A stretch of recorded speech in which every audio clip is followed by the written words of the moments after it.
This video is brought to you by Infinix Hot 10 Play.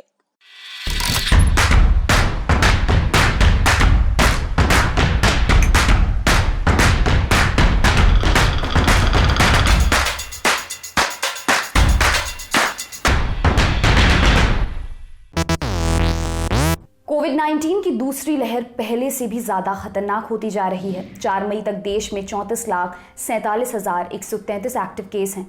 2,22,408 लोगों की मृत्यु हो चुकी है। अब तो ये भी डर जहन में आने लगा है कि क्या आगे के कुछ महीनों में ही कोरोना की तीसरी वेव का भी हमें सामना करना पड़ेगा। ऐसा ना हो, इसके लिए कुछ बातें बेहद अहम हैं। इनमें सबसे ज्यादा अहम है भारत की टीका नीति। इस पर विस्तार से बात करेंगे, साथ ही तीसरी वेव रोकने के लिए कुछ अन्य एहतियातों पर भी बात करेंगे। कोविड से निपटने के लिए अभी तक वैक्सीनेशन से प्रभावी तरीका कोई जान नहीं पड़ता है। डॉक्टर्स लगातार कह रहे हैं कि ज्यादा से ज्यादा लोगों को वैक्सीनेट करने की जरूरत है। इससे संक्रमण को तो पूरी तरह खत्म नहीं किया जा सकता, लेकिन ये कोई गंभीर स्थिति पैदा होने से जरूर रोक लेगा। मृत्यु दर को काफी नीचे इससे लाया जा सकता है। भारत में इस समय 2 टीके मौजूद हैं, कोविशील्ड और कोवैक्सीन। स्पुतनिक वी टीका भी मई से बाजार में आने की उम्मीद है, लेकिन दूसरी वेव ने साफ कर दिया है कि भारत की टीकाकरण नीति की रफ्तार चुस्त नहीं है। worldindata.org पर दुनिया भर के वैक्सीनेशन डेटा उपलब्ध हैं। इसके मुताबिक 13 अप्रैल तक के प्राप्त डेटा का विश्लेषण करें तो भारत ने 87 दिन के वैक्सीनेशन प्रोग्राम में 7.6% आबादी को वैक्सीनेट किया। वहीं अमेरिका इस तारीख तक 120 दिन के वैक्सीनेशन प्रोग्राम में 57% आबादी को और चीन 99 दिन के प्रोग्राम में 12% आबादी को वैक्सीनेट कर चुका था। साफ है कि भारत की वैक्सीनेशन रफ्तार काफी सुस्त है।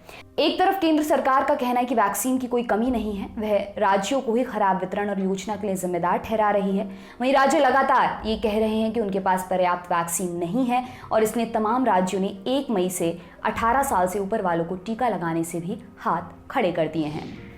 इंडिया टुडे मैगजीन में अप्रैल में छपी एक रिपोर्ट कहती है, भारत एक वैक्सीन इमरजेंसी से गुजर रहा है। देश को हर्ड इम्यूनिटी हासिल करने के लिए 75% आबादी का टीकाकरण करना ही होगा।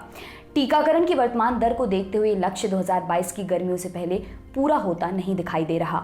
विशेषज्ञों का मानना है कि कायदे से ऐसा अगले 3-4 महीने में ही कर लेना चाहिए। अगर हम ऐसा करने में विफल रहते हैं तो निश्चित रूप से मौजूदा लहर के बाद एक तीसरी लहर भी आ सकती है।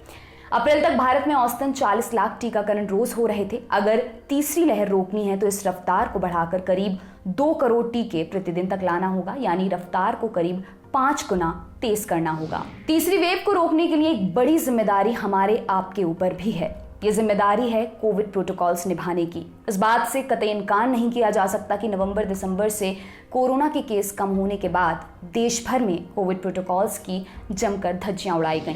राजनेताओं, जिम्मेदार शख्सियतों से लेकर आम नागरिकों तक ने मास्क, सोशल डिस्टेंसिंग जैसी बेसिक बातों का भी ध्यान नहीं रखा।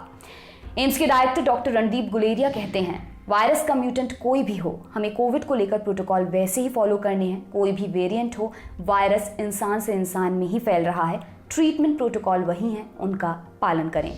तो बात साफ है, मास्क, सोशल डिस्टेंसिंग और हैंड फेस हाइजीन ही आगे भी वायरस से संक्रमण को रोकने का सबसे प्रभावी तरीका है। आपके लिए खबर लिखी हमारे साथी अभिषेक ने। मेरा नाम है दिव्यांशी। शुक्रिया।